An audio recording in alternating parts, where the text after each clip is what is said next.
อนอบน้อมต่อพระรัตนตรัยแก้วเจ้าสามประการน้อมเอาคุณพระพุทธเจ้าคุณพระธรรมเจ้า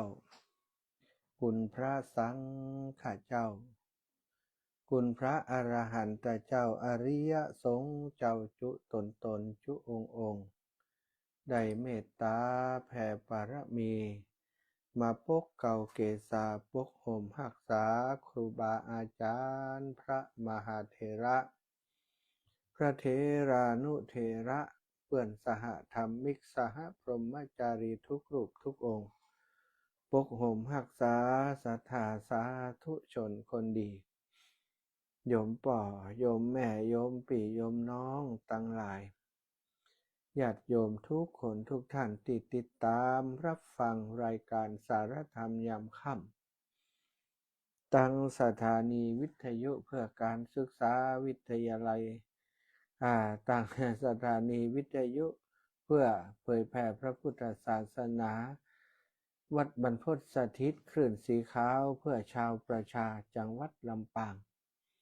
และสถานีวิทยุในเครือข่ายคลื่นสีขาวทุกสถานีซึ่งออกอากาศจากวัดปากตังเจริญอำเภอดอยหล่อจังหวัดเชียงใหม่โดยเฉพาะสถานีวิทยุของวัดฝายหิน 104.50 เมกะเฮิรตซ์ของครูบาอาจารย์ท่านพระครูสมุวิสุวัตรวรกิจโจท่านอาจารย์เป็นสมภารเจ้าอาวาสวัดฝายหินเป็นผอ.สถานีวิทยุ 104.50 เมกะเฮิรตซ์สถานีวิทยุเพื่อการศึกษาศาสนาวัฒนธรรมวัดฝายหินได้เชื่อมสัญญาณเอาออกอากาศในพื้นที่จังหวัดเชียงใหม่ครอบคลุมไปหลายพื้นที่หลายอำเภอสดมาถึงลำพูนลำพูนแล้วก็บางส่วนก็มาถึงแถวลำปางเมืองลี้สตาต้องขออนุโมทนาบุญขอบคุณกับครูบาอาจารย์ท่านพระครูสมุวิสุวัตรวรกิจโจเป็นอย่างสูงเด้อได้เมตตาก็สัญญาณทุกค่ำเวลานี้นะเอาละศรัทธามาพบปะกันวันนี้อาตมาภาพ พระมหาสมชาติชาตปัญโยวัดบรรพตสถิตรับผิดชอบดำเนินรายการ19 ถึง 20 นาฬิกาทุกวันจันทร์อังคารวันพฤหัสวันศุกร์วันเสาร์เว้นวันพุธและวันอาทิตย์2 วันแต่ว่าผ่านมาหลายรอบแล้วเนาะวันใดที่เป็นวันหยุดเจออาการหนักกว่าวันปกติ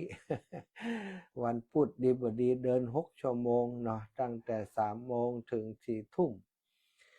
ก็ว่ากันไปซะท่าทดแทนกันไปช่วยเหลือกันไปเนาะบางทีครูบาอาจารย์ติดธุระบ่สามารถจะเข้ารายการได้อาตมาก็เข้ามาเสริมกำลังจัดรายการแทนเปิ้นนะบางคนหาว่ามักไม่ความจริงนี่หันไม่แล้วก็โหล่นหนีละถึงวันนี้เนาะมันถี่ล้ำไปซะท่าคนบอกก่อนเปิ้นว่าคนมักไม่ถ้าตกน้ำบ่อเอาไม้ลอกก็ขึ้นอีกนะถ้าอาตมานี่ถ้าจะบ่ขึ้นเถอะ ขอพักในน้ำบ่อท่านก่อนเถอะเนาะตี 3ถึงตี 5พ่องไอ้ยังพ่องเนี่ยบางเตือเคยอยู่ในช่วงใครรับใครนอนนี่คืนนี้ก็น่าจะเจออยู่นะตี 3ถึงตี 5แต่คืนนั้นท่านอาจารย์บ่ได้เกาะสัญญาณสักคำก็เลยลับเนี่ย เอาศรัทธาพบปะกันแล้วก็จะปากันไหว้พระสวดมนต์ทำวัดเย็นก่อนเนาะก่อนที่จะนำสาระธรรมเล็กๆน้อยๆมาฝากมาแบ่งมาปั่นกับศรัทธาญาติโยมทุกคนทุกท่านต่อไปกราบพระพร้อมกันเนอกราบ1พุทโธเมนาโถ กราบ2ธัมโมเมนาโถกราบ3สังโฆเมนาโถ อิมินาสการเรนะพุทธังอภิปูชยามิอิมินาสการเรนะธัมมังอภิปูชยามิอิมินาสการเรนะสังฆังอภิปูชยามิอะระหังสัมมาสัมพุทโธภะคะวา พุทธังภาคะวันตังอภิวาเทมิกราบสวากขาโตภะคะวะตาธัมโมธัมมังนะมัสสามิกราบสุปฏิปันโนภะคะวะโตสาวกสังโฆสังฆังนะมามิกราบนะโมตัสสะภะคะวะโตอะระหะโตสัมมาสัมพุทธัสสะนะโมตัสสะภะคะวะโตอะระหะโตสัมมาสัมพุทธัสสะนะโมตัสสะภะคะวะโตอะระหะโตสัมมาสัมพุทธัสสะพุทธังสรณังคัจฉามิธัมมังสรณังคัจฉามิสังฆังสรณังคัจฉามิตุติยัมปิพุทธังสรณังคัจฉามิตุติยัมปิธัมมังสรณังคัจฉามิตุติยัมปิสังฆังสรณังคัจฉามิตาติยัมปิพุทธังสรณังคัจฉามิตาติยัมปิธัมมังสรณังคัจฉามิ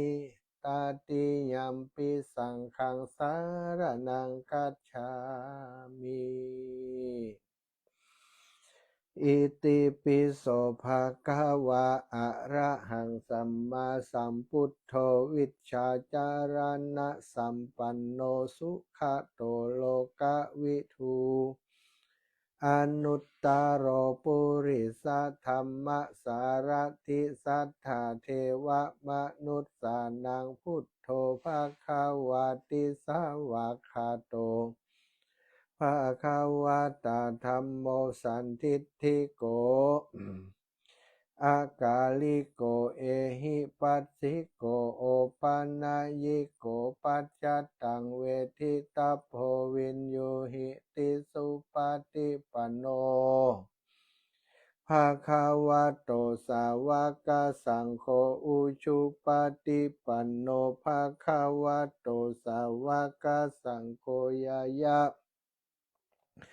ปฏิปันโนภะคะวะโตสาวกสังโฆสามิจิปฏิปันโนภะคะวะโตสาวกสังโฆ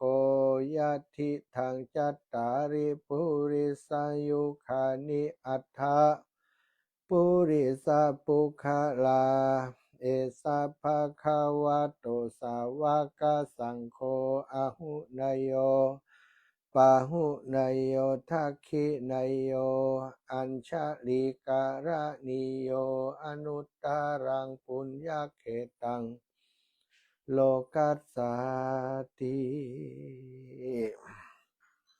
กราบพระพร้อมกันเนอศรัทธาญาติโยมกราบหนึ่งพุทธังวารันตังศิระสานะมามิกราบสองธัมมังวารันตังศิระสานะมามิ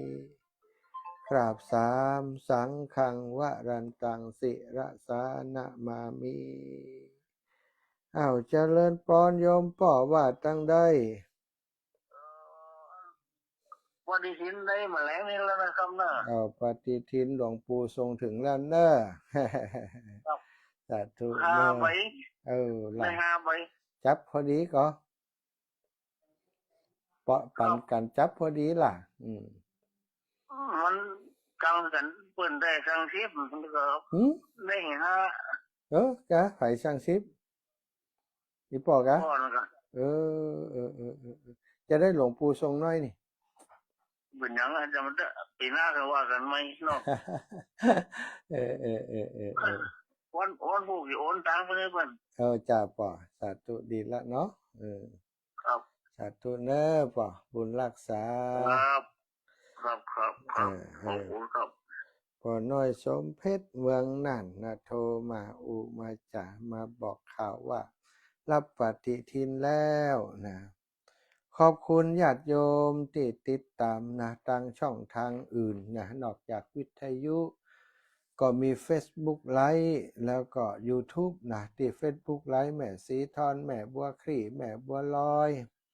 โยมชุติการหลอดพยัญโยมน้องนงลักชัยชนะโยมแม่พิษสมัยสีเทพตำรงแม่บุญเรืองใช้เงินนะดูรับชมอยู่ต่าง Facebook ไลฟ์อนุโมทนาบุญขอบคุณเนอะธีระพลทาอาสานะตุลูกให้ปกตินัสสา03-05ท่านอาจารย์แจ้งมาแล้วพรุ่งนี้ได้ตื่นเจ้าแห่มเหมาะสถานตื่นเช้า03-05ศรัทธาญาติโยมอีพ่ออีแม่ทั้งหลายก็ติดตามรับฟังกันไปเนาะตอนนี้ทางสถานีวิทยุ106.50 เมกะเฮิรตซ์วัดบุญญาวาสวิหารของเฮาก็ฮับสัญญาณวัดบรรพุทธสถิตของเฮากำลังทดลองออกอากาศก็มีปัญหาทางเทคนิคหลายเรื่องที่ต้องแก้ไขไปเรื่อยๆจะให้จบสิ้นปัญหาภายในเดือนนี้เนาะเดือนหน้าเริ่มมาจะต้องเอี่ยมอ่องอรไทยสดใสแจ่มแจ้งนะบ่ให้มีปัญหาละมีปัญหาด้านใดก็จะเคลียร์จะจัดการให้เรียบร้อยก่อนที่จะมอบเวลาให้กับครูบาอาจารย์พระสงฆ์เผยแผ่พระพุทธศาสนาในพื้นที่จังหวัดลำปางแล้วก็คลื่นสีขาวได้มาออกอากาศโดยกันเนาะสถาอันนี้ไผวันนี้นี่หมานโทรศัพท์ต้นชั่วโมงเนอะสถามีอะไรอย่างฮะโอ้ก็กำลังหาออกน้ำเดี๋ยวนี้ก็ทดลองออกอากาศมาได้10 กว่าวันแล้วน่ะบ้านในไทยฟังกันได้ฟังจักเดียเดี๋ยวฟังเลยยังฟังเนี่ยชัดเจนแล้วบัดเดี๋ยวนี้เป๊ะแล้วชัดเจนแม่ไทยสถานีดารุณีกับฟังชัดเดี๋ยวนี้ชัดเจนแล้วไม่อยากปุ๋ยโอเคแล้วเจ้าเหมาะน้ำอีปอมได้พอมวยอาก้ากับนี่นั่งพอฮะนะพองอมหาเจ้าอันงอมหาป้าอาจารย์ไม่เฮ้ยแหละโอเคบายลูกเดินเสียใดดูเนี่ยมีโอกาสจะไปเอาหาเนาะแต่คืนไปอันวัดห้วยแหนมีคนหนึ่งฮู้จักอีแม่เป็นคนแม่ไทยมาได้เมียหันกะเป็นผู้ช่วยก็เป็นอย่างฮู้อีแม่อยู่บ้านห้วยแหนบ้านอย่างว่าตาแหนมันตาแหนนั่นแม่ทะนี่เนาะสัตว์นะแม่เดี๋ยวออกอากาศจุดจ้ะไว้เอาศรัทธาญาติโยมแม่ปุ๋ยปอบพรมมาบ้านแม่ไทยพี่น้องอันแม่จินดาเนาะจินดาใจยามีกับน้องสุขใจยามีหายไปเมินเนาะพี่น้องดอนสันดอนแก้วบ้านด่านสันดอนแก้วบ่ได้ติดตามเพิ่นว่าเป็นอย่างใดสุขภาพพลานามัยก็หลายคนเนาะที่เปิ่นเงียบไปบางครั้งก็ง่อมหาอะละเหมือนกันกลัวเพิ่นเป็นอย่างเนาะขออย่าได้เป็นอย่างเนอะเงียบไปเพราะว่าอยู่เบื้องหลังฟังอยู่แม่อุ้ยอินแม่สาบเสมิงนี่ติดต่อก็มาได้เนาะ80ปลายจะ90แล้วก็เงียบหายไปเหมือนกันปกติจะโทรมากวนปะเนาะเวลาจัดรายการตี3ถึงตี5ก็ว่า2 ทุ่มถึง4 ทุ่มนี่โทรทุกชั่วโมงนะอันนี้รายได้วันนี้สงสัยจะรับโทรศัพท์ติ๊กๆเสียละค่ะเจริญพรอย่างไรนี่อะไรทำไมมันลองทำงานเจ้าน่ากะยังได้โทรมาเจ้าแต่ว่าอันนั้นจะให้โอกับพระอาจารย์ต้องพูดตั้ง45 นาทีหลังออกอากาศโปรแกรมเดียวนี่มันถึงกันเจ้าอีแม่ว่ายังได้ไหนเขามาแล้ว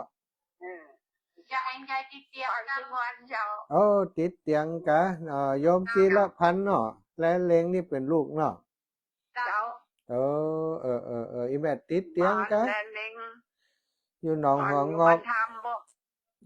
คนบันทำอยู่หนองหัวงอกนี่มันได้แล้วนี่ใกล้กันนี่ใกล้รุ่นเตียงจัง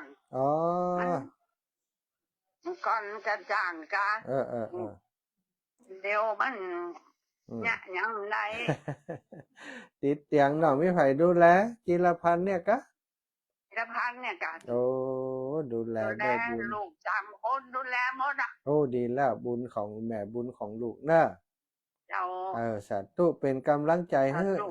เป็นกำลังใจให้ กำลังใจ เนอะฟังไปเนอะ เป็นกำลังใจให้พระอาจารย์ จะขอบคุณจิรพันธ์ดูแลแม่เนอะ ขอบคุณเจ้า สาธุค่ะดีละเคยโทรสักอย่าง ได้ละ ว่า เนาะ ไงเจ้า ได้ละ โอเคแม่นั่ง ฟังทุกวันเนี่ย สา แม่ ธุ จ้า ค่ะ เป็นจะเทศแล้ว ปันกันเปิ่นเคยโทรเนาะเอาละนะสำหรับศรัทธาอื่นก่อมโทษแต่เนอะอันนี้อนุญาตสำหรับอีแม่เนาะแม่ฐานแลเล็งนะเปิ่นเป็นคนผู้ป่วยติดเตียงได้ข่าวว่าลูกบ่าวลูกสาวดูแลดีก็ดีใจตัวอีแม่เนอะวันนี้เรื่องสารธรรมเดี๋ยวจะบัดตันมีสาระสาระสักอย่าง จะฮับโทรศัพท์อย่างเดียวเห็นว่านะศรัทธาวันนี้จะถึงเรื่องศาสนพิธีกรรมสำคัญต่างๆทางศาสนาเนาะอันนี้บ่ฮับแล้วกะไปฟังโทรมาแต่การนี่ลายลุแล้วนี่ บอกฟังโทรแต่ ยังกระลองต้องแต่งมาอยู่ศรัทธาญาติโยมอีปล่อยแม่วันตั้งหลายเฮาเป็นชาวพุทธเนาะวิถีพุทธวิถีธรรมวิถีไทยตั้งแต่เกิดจนตายจะมีพิธีเนี่ยมีพิธีกรรมต่างๆมากมาย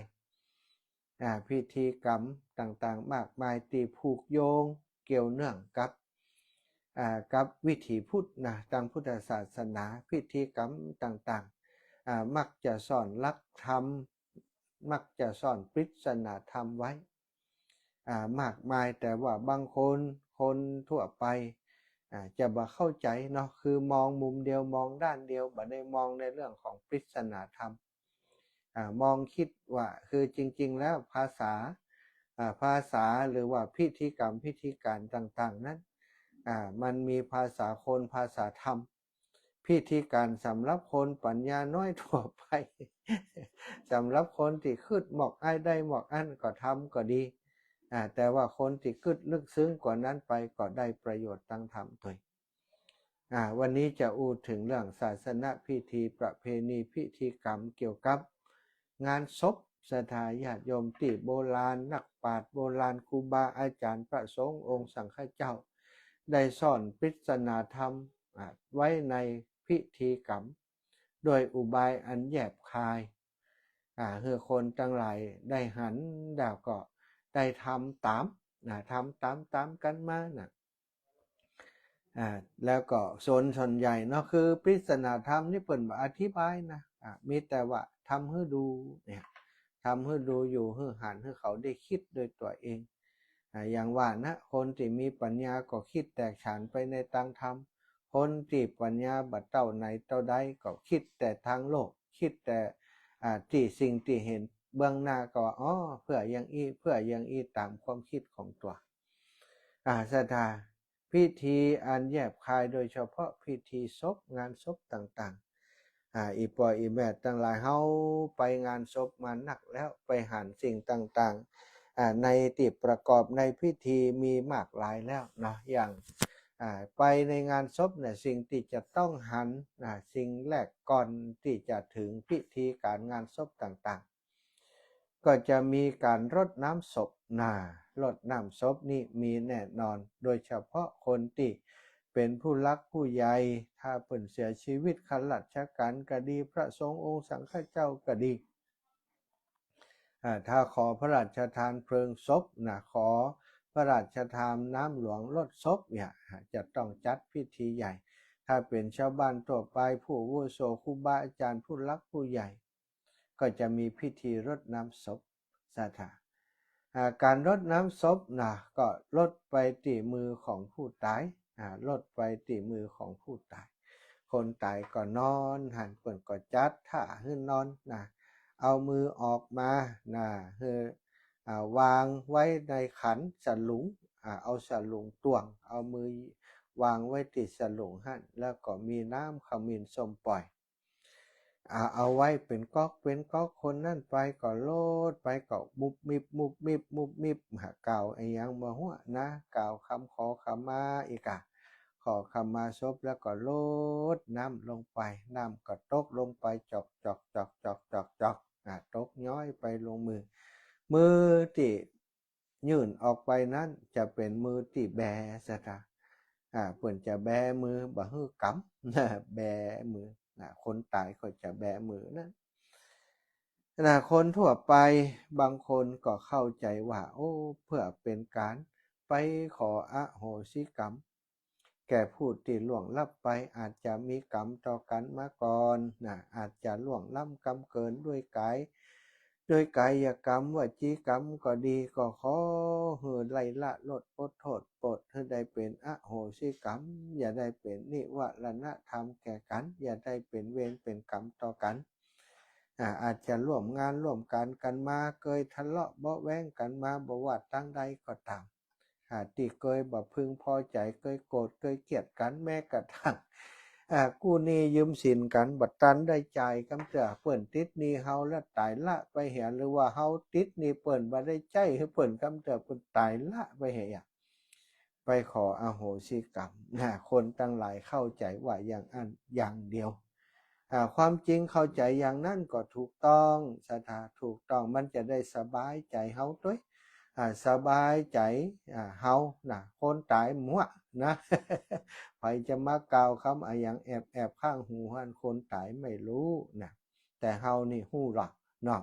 เฮาได้พิษอย่างต่อเปิ่นเนี่ยเฮาได้ได้อย่างไปโอ้สบายใจโล่งใจละบอกมันแล้วอีหลอกบอกมันแล้วนะติดนี้มันหรือว่ามันติดนี้ยกคือมันไปแล้วนะบ่เอาอย่างนะจะได้เป็นเวรเป็นกรรมต่อกันเนี่ยเข้าใจอย่างนี้ดีไหมได้ไหมเนาะดีได้ใจได้อยู่ถูกต้องอยู่อย่างน้อยแล้วบางคนก็ไปอาจจะบ่มีเวรมีกรรมต่อกันในชาตินี้แต่ว่าอดีตชาติบัดแน่เนาะเป็นลูกเป็นหลานบางครั้งบางทีก็อาจจะบึ้งตึงโกรธเกลียดตืบติ้นใส่ป่อใส่แม่ใส่ปู่ตาน้าลุงปู่ตาตายายพอเปิ่นตายก็ได้ถือโอกาสนี้ลดน้ำขอขมาเป็นครั้งสุดท้ายนะต่อไปก็ได้ขอขมาแล้วนะสรีระหรือว่าศพของเปิ้นนะยังเป็นตัวแทนเปิ้นอยู่ในหั้นอยู่เฮาได้ขอขมาแม้จิตวิญญาณเปิ้นบ่อยู่แล้วก็ตามจะลอยวนเวียนอยู่ในนั้นจะฮู้ก็ตามบ่ฮู้ก็ตามแต่ทำแล้วสบายใจเฮาก็ถือว่าใจได้อยู่แต่จริงๆแล้วเปิ้นซ่อนปริศนาธรรมเตือนสติผู้มาร่วมงานศพเพื่อได้เข้าใจว่าติดรดน้ำศพนี่พอดีๆนะคนนี้มีทรัพย์สินมหาศาลมีรถเป็น10เป็น20กันนะมีเลือกสวนไร่นามีทรัพย์สมบัติมากมายมีบ้านมีเรือนมีทรัพย์สินมีหนักหนาป้าบ้านนะแต่ว่าตอนตายแล้วเอาอย่างไปบ่ได้ซักอย่างสถาเป็นร้อยล้านพันล้านทรัพย์สินสลิงคารมีมากนักหนาแต่บ่สามารถอย่างเอาอย่างไปติดตัวได้สักอย่างแบมือเอาน้ำลดใส่มือแม้แต่น้ำหยดเดียวก็บ่สามารถจะติดมือไปได้ไหลลงไปสลุงหมดศรัทธาญาติโยมเตือนสติคนเป็นนั่นแหละคนติดลดน้ำศพนั่นแหละได้ตระหนักรู้ว่าเฮามาตัวเปล่าเมื่อเจ้ามามีอะไรมากับเจ้าจะเอาแต่สุขสนุกฉะไหนเมื่อเจ้ามามือเปล่าแล้วจะเอาอะไรเจ้าก็ต้องไปมือเปล่าเหมือนเจ้ามาศรัทธาเตือนเฮาได้ฮู้มามือเปล่าก็ไปมือเปล่าไม่ได้อย่างไปซักอย่างเลยนี่เตือนสติคนเทน้ำลงไปก็ไหลล่วงลงไปเอาไปบ่ได้แล้วเฮาตั้งเจ้าตั้งหลายมีสติพิจารณาดูจะได้เข้าใจว่าบัดเดี๋ยวนี้เฮามัวเมาลุ่มหลงในอันยะควรที่จะกลับมาตั้งสติอยู่ในความบ่ประมาทอยู่ในความบ่ประมาท เอาอย่างไปบ่ได้เพราะฉะนั้นหาไว้นักอย่างปลาล่ำปลาเหลือนะเอาพอดีพอเพียงแล้วก็หาสิ่งที่เป็นบุญเป็นกุศลนะเข้ามาใส่ตัวจะดีหรือไม่จะดีกว่าไหมนะสถาแล้วก็ข้อที่สองนะเราจะหันว่าศพทั่วไปเนาะเปิ่นจะเอาสตังค์ใส่นะอันอีแม่เนอะสตังค์เอาใส่ถุงเสื้อนี่นะอีหรอเอาใส่ถุงเสื้อนี่นะเอาใบใหญ่ๆก็เอาใบปันถ้าเอาไปปันใส่แมะซับเปลือเอาไปเหี่ยบางคนเอาแหวนเอาอย่างใส่นะตอนที่เปิ่นจะตายนั่นนะเอาใส่ไว้พอเปิ่นตายเอาออกเลยแต่สิ่งที่จะติดไปที่ใส่แน่นอนก็คือเหรียญนะเหรียญก็คือสตางค์เหรียญยังก็ได้เหรียญ10 บาทก็ได้เปิ่นจะเอาใส่ไปในปากของผู้ตายเอาใส่ไปในปากบางคนก็ว่าทำไมจะต้องใส่ก็เพราะว่าเปิ่นจะไปทั้งหน้าเปิ่นจะได้มีทรัพย์ว่าอันจะได้มั่นใจเอาใส่ถุงเสื้อให้เปิ่นไปใบ10ใบ20ใบ100นะใบปันก็อาจจะมีสำหรับคนรวยแต่ศรัทธาจะถ้าใส่ไปอย่างอันไปถึงพระเจ้ามันจะไปเหลือเนาะเมียซับเปลือเอาหมดละแม้กระทั่งเหรียญนะที่อยู่ในปากนะซับเปลือก็ยังควักเอาไปว่าอันหรือว่าบางทีบอกควักเอาไปก็ตามศรัทธาเผาแล้วมันก็ไม่อยู่ในกล่องฟอนหั่นไม่เผาออกยอกอยู่ในกล่องฟอนหั่นไฟอาจจะทำให้ละลายไปเลยก็ได้หรือว่าถ้าบันละลายก็เอาไปใช้ประโยชน์มาได้แล้วเอาเหรียญใส่ไปในปากก็เตือนว่าสุดท้ายแล้วมนุษย์คนเฮานี่ทรัพย์สินมากมายมหาศาลเอาอย่างไปบัดได้สักอย่างบาทเดียวก็เอาไปบัดได้แล้วเฮาเกิดมานี่บางคนใช้ชีวิตตลอดชีวิตมัวเมาหาทรัพย์สินเงินทองเพื่อจะปลนเปลือความสุขของตัวและคนในครอบครัวมีแล้วก็ใครมีแหมได้แล้วก็ใครได้แหมบางครั้งบางทีโลภโมโทสันโลภตัณหาเอาของคนอื่นทุกวิถีทางที่จะได้มาซึ่งทรัพย์ธรรมทุกอย่างพิษศีลก็ตามพิษธรรมก็ตามบาสนขอให้กูได้ขอให้กูรวยรวยเอาแต่ถามว่ารวยแล้วสุดท้ายเอาอย่างไปได้พ่องเงินทองทรัพย์สินส่งเฮาถึงโรงพยาบาลลูกหลานส่งเฮาถึงป่าช้าส่งแล้วเขาก็ปิกมากลับบ้านนอนกับลูกกับผัวกับลูกกับเมียแล้วก็จะลืมในที่สุดเมื่อนานทีก็ทำบุญหาเฮาเห็ดเตื้อแน่สถานเฮาแสวงหายังทุกวันนี้แสวงหาเกินพอดีกันเยอะนะจนพอมีเวลาสร้างบุญสร้างกุศล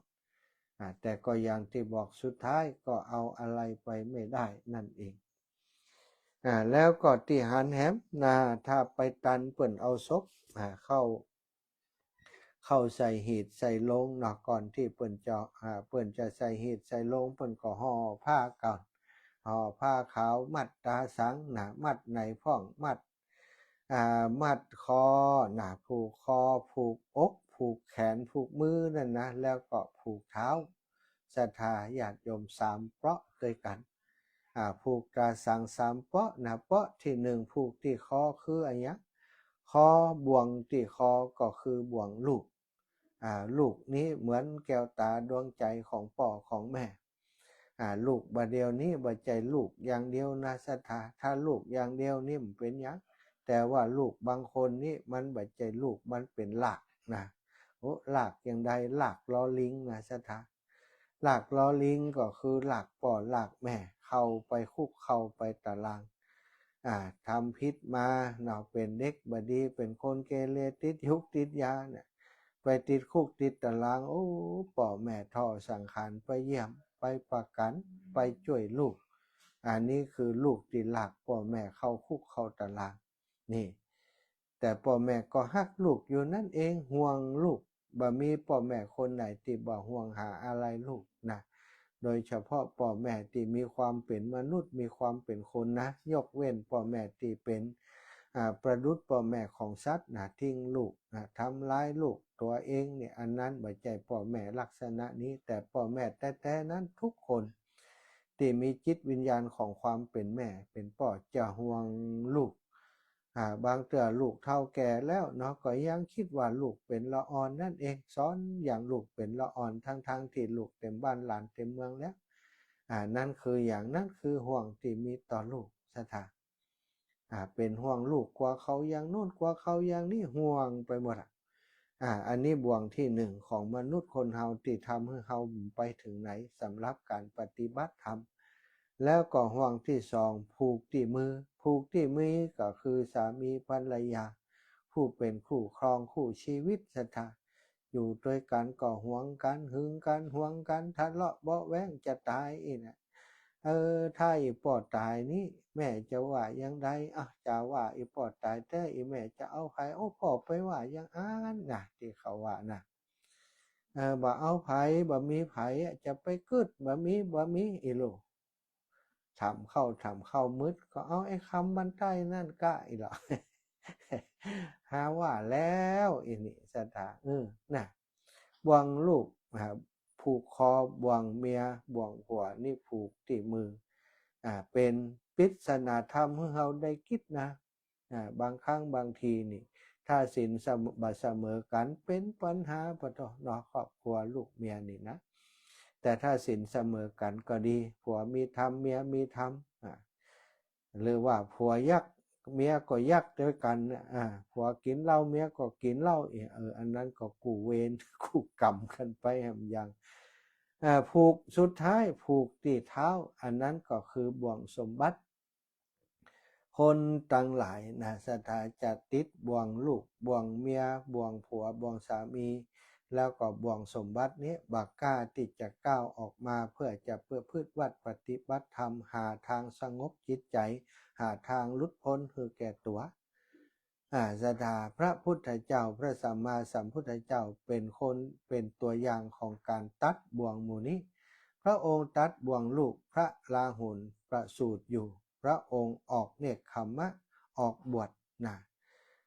ตัดเลยบังหันหน้าลูกเลยสถาออกบวช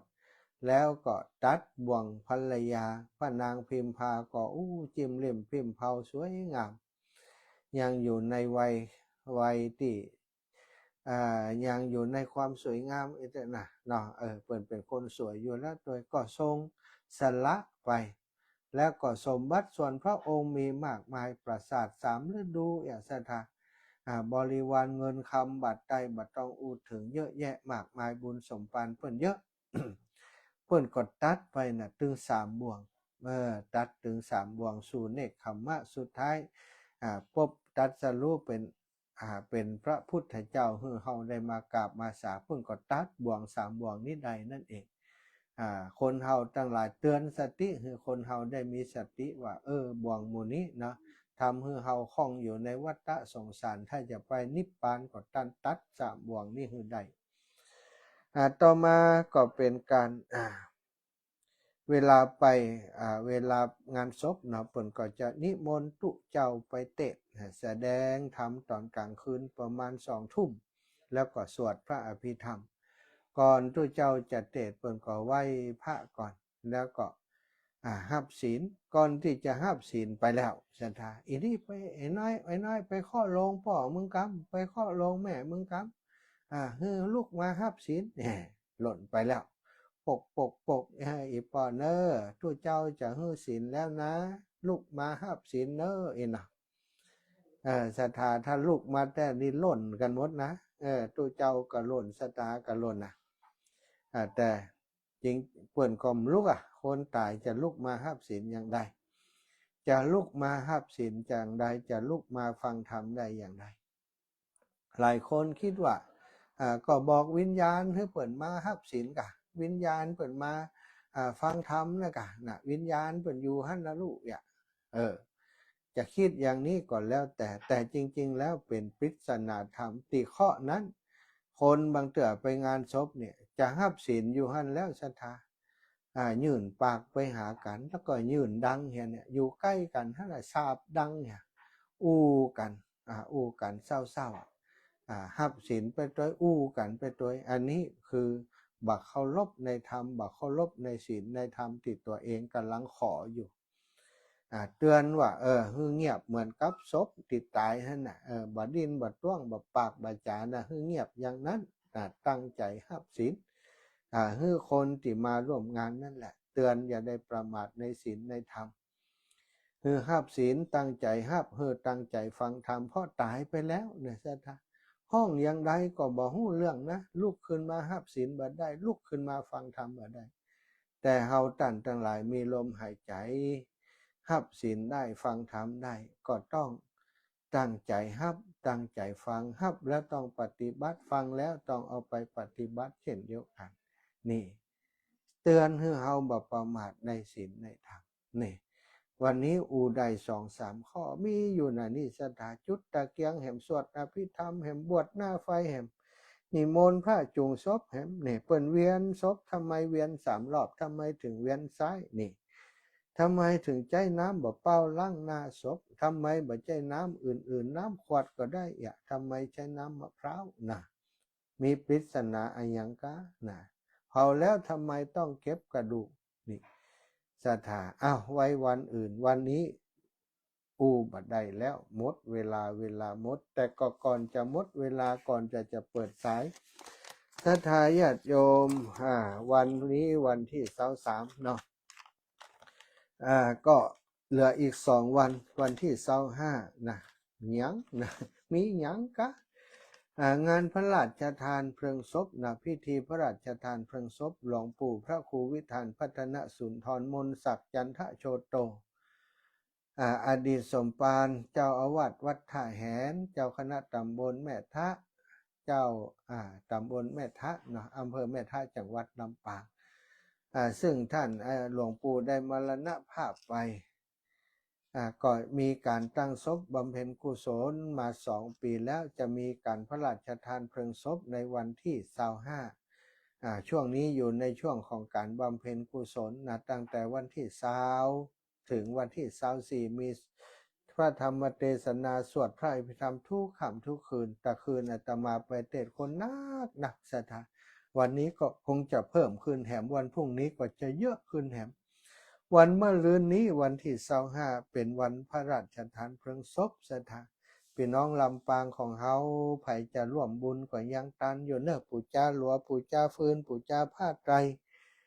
หรือว่าไปเป็นเจ้าภาพโรงทานเนาะโรงทานอาตมาจะเอาก๋วยเตี๋ยวไปทำโรงทานก็มีหลายคนหลายท่านให้หอมมานะ100-200ก็เปาะกันนะก็โรงทานแต่ละครั้งจ่ายประมาณ 5-6 ปันศรัทธา5-6 ปันอันนี้ประหยัดสุดแล้วเนาะมีคนที่เปิ่นทำเพื่อเปิ่นไม่ได้คิดเอาเงินเอาทองขอมีวัสดุเปิ่นต้องการบุญเท่านั้นนะก็ได้ช่วยกันไป ใครจะร่วมบุญตัวอาตมานี่ก็ได้หรือว่าอีแม่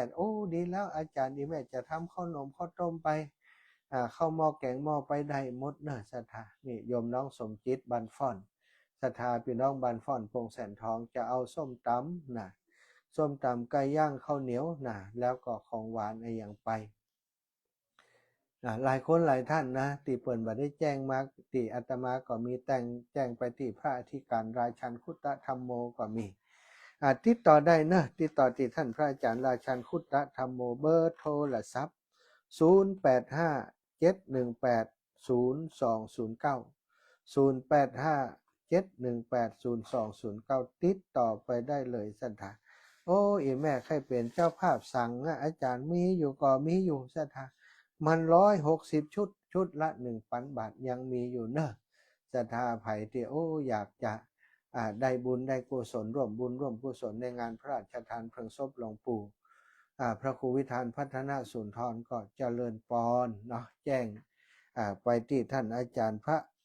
พระอธิการชันคุตตธรรมโมได้เนอะตามเบอร์โทรศัพท์ที่แจ้งไปตะกี้0857180209ปั่นเวลาให้ได้โทรเนาะก็คงจะโทรได้แหมสัก 4-5 สายค่ะ0808441730 0808844173เนอะโทรมาได้แล้วโทรมาได้เลยปลดล็อก แต่กี่ปลดบ่ได้กองปลดคนโทรมากลุ้งกลิ้งเนี่ยจะได้จมเพื่อกันแล้วเนาะเอาละตอนนี้ปลดล็อกแล้วนะโทรมาได้ รายงานผลการรับฟังมาด้วยเนอะฟังอยู่ที่ไหนตั้งใดชัดเจนดีหรือบัดชัดเจนอย่างใดแจ้งมาจิมถวายความเคารพตุลุงครับได้น้อยนึงอาจารย์จ้าได้อู้ดีเยอะผมชอบใจอาจารย์สาธุครับอู้พี่เป็นคนเดียวครับผมอาจารย์น่าจะบอกให้ไปแล้วไม่ได้กลับแล้วอาจารย์เชื่อผมสาธุครับเอาจริงมาตรการครับขอบคุณกำลังใจครับตุลุงเจริญพรยายพรนี่แห่โทรอยู่ไหนยายพรเนี่ยมันงอมนะงอมเนี่ยมันยังล่ำเหลือชอบแฟนเหรอชอบแฟนเหรอแป๊ะจะได้มันงอมปะเอาลำปางบ่เอาลำปางบ่จะเอารุ่นใดผมเรียกจักเลยเยอะเอาสาธุยายพรขอบคุณก็จะเขาว่าเอามาที่อยู่หรอกเอาเรียกเอพี่สายนะเอามาเนี่ยเจ้าว่าเล่นท่านนะกะสาธุเจริญพรแม่อมรบ้านทาดอยข้างอันนั้นสถานเพิ่งซุกมีพุ่มกันเนาะมีพร้อมกันพุ่นกับมีแล้วมันล่ะพร้อมกันดึงพระบาทกับผ้าวันที่25พระบาทที่ท่ากะดิเซียววันนี้แม่เขาไปเป็นวันนี้เปิ้นนิมนต์เป็นวันวันนี้มี65รูปอ่ะโอ้สวดนะแล้วก็3วันเนาะเมื่อคืนนี้พวกมีกันเทศคืนนี้เจ้าคณะจังหวัดละปูนเทศอ่ะโอ้หลวงพ่อจ้ะหลวงพ่อเจ้าคณะจังหวัดเทศแต่ว่าแม่เมื่อคืนได้ไปอยู่บ้านฟังนี่ค่ะเมื่อวานที่ไปแต่เจ้าเลยจ้ะจ้ะเบลลำปางท่านประกอบปึ้งวันที่คณะเพิ่นว่าได้ค่ะมันหลายขนาดนี้บ่ได้ยั้งให้เลยเพิ่นว่าใช่มันช่วงนี้อากาศมันดีไผก็จะทำตรงนี้เจ้าแม่นละถ้าเลยช่วงนี้ไปก็ฮ้อนเนาะถ้ากุมภาก็จะมีทำอันกันเพศนะเพราะอันพระครูดำรงวิรกิจนะคะเจ้าสู้นะแม่นะบุญรักษาเจ้าไหว้สาเจ้าสาธุแม่บัวลอยสายเขียวตะกี้โทรหาก่อนเนี่ยก็โทรศัพท์มันมีปัญหาโทรหาบ่ได้เจริญพรแม่บัวลอยเจ้าท่านนั่นประกาศชื่อให้จิ้มหน้าดิแม่ส่งชื่อไปท่านแน่แม่บัวลอยสายเขียวก็ไผก็แม่ทองสุกแม่บัวลอย100เนาะเจ้าแม่ทองสุก100แล้วแม่ยังทำก็แม่นี่ละอินทยุทธ100น่ะร่วมบุญงานศพนะเจ้างานศพเจ้าอันหัดเจ้าถ้ามายังก็ตามใจท่านซื่ออันเอาห่วมกับอันฮงตันนะแม่เด้อเจ้าได้หมดเจ้าได้บุญเหมือนกันเนาะสาธุเหมือนกันเจ้าสาธุเจ้าแม่เจ้าไว้ค่ะเจ้าสาธุค่ะเจริญพรแม่น้อมสุภาวงศ์ว่ายังได้คุณแม่น้อมป้อนหนาวเนาะป้อนหนาวแล้วแม่รู้จะฮ้อนแล้วนี่พอดีแล้วเพราะมันหนาวก็ฮ้อนเจ้าเป็นกำลังใจเด้อสาธุค่ะแม่บุญรักษาไปถึงโปงเทวีก็แม่เสงี่ยมไปถึงโปงเทวีก็แม่เสงี่ยมนมัสการเจ้าท่านอาจารย์หนาวก็ฮ้อนแล้วเดี๋ยวนี้อยู่วันไหนเจ้าอยู่วัดบรรพตเนี่ยแม่เจ้าอยู่เพี้ยเนี่ยเนาะเจ้าช่วงนี้นี่การงานขาดสำเร็จรุ่งเรืองไปด้วยดีเนาะยังเห็นไรมีจอมพรนะกะวันที่3 มีนานะวันที่3สมอนจอมพรถ้าแม่ได้ไปอยู่มันใกล้นี่ใช่ไปนี่เดือดร้อนเนี่ยแล้ววัดหม่อนจอมพรแล้วก็วัดอันนี้อย่างนี้วัดตั้งใจนี่แม่ลืมไปเห็นแล้วใกล้ๆบ้านแม่เนี่ยนะเจ้า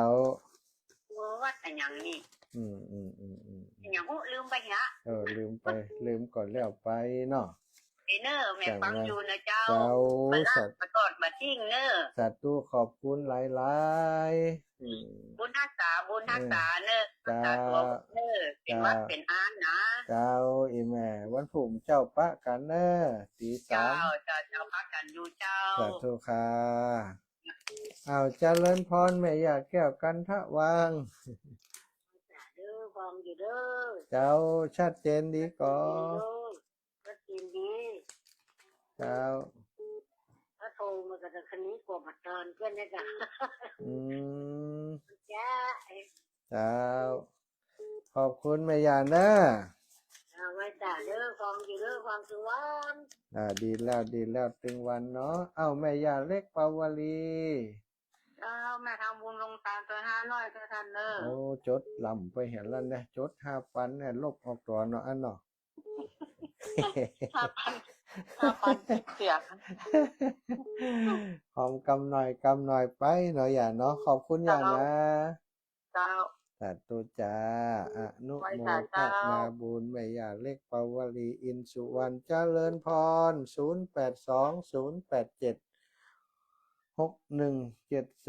ว่าจังได้ นมัสการเจ้า จ้า แม่ขอให้ท่านออกคือไว้เนอร์ทำบุญกันตัวท่านนะ อันนี้แม่ ในบรรณาเจ้า แม่วรรณาสุวรรณรังสีเจ้า สุริยะรังสี สุริยะเดี๋ยวเขียนก่อน น้ำตะกุนทำนะ นั่นกันบ่เปลี่ยนแต่แม่วรรณาสุริยะรังสีเจ้าแม่ เจ้าวรรณาสุริยะเจ้าอีแม่ลงทานเนาะเจ้าจะได้มีอยู่มีกินตลอดไปจัตุเจ้าเจริญพรแม่ยามอม เจ้าไปเกิดเจ้า จ้า เจ้า ท่านโอ้ยัง ไปเกิดเจ้า เจ้าแล้วเหรอที่แม่เปิดวิทยุไปตัวให้มันสวนกันอ้าว แม่เปิดวิทยุแต่นะจ๊ะ น่ากะต้องปิดวิทยุก็นั่นเสียงมันกวนหูเขา อันแม่ผู้แม่ไฟวัดหมูดเนี่ยน้ำดีในการ มีอย่าง บวชว่ะ ไปแล้วไม่มีตัว ดีได้บุญอย่าหลาย2อย่างก็น่ะเนาะ หลายวันแล้วเนี่ยนี่ผูกว่าใช่วันสุดท้ายผูก อนุโมทนาบุญอุ้ยมอนเด้อ ไปตัวน้องจะไปแล้วก็จะตัวก็ก้อยไปนี่จ้ะ เจ้า ก็เอามันที่เต้าไปตัว ไปเนอะสาธุนะอุ้ยมอนสาธุบุญรักษาเวลาหมดเวลาแล้วนำรายการจากลาไปก่อนเนอะสถาติโทรมาบัดทิศโทรมาบัดตันรับทราบแล้วอนุโมทนาบุญอยู่ดีมีสุขอายุมันขวัญยืนจัตตารโอธรรมาวะทันติอายุวันโนสุขังภะลัง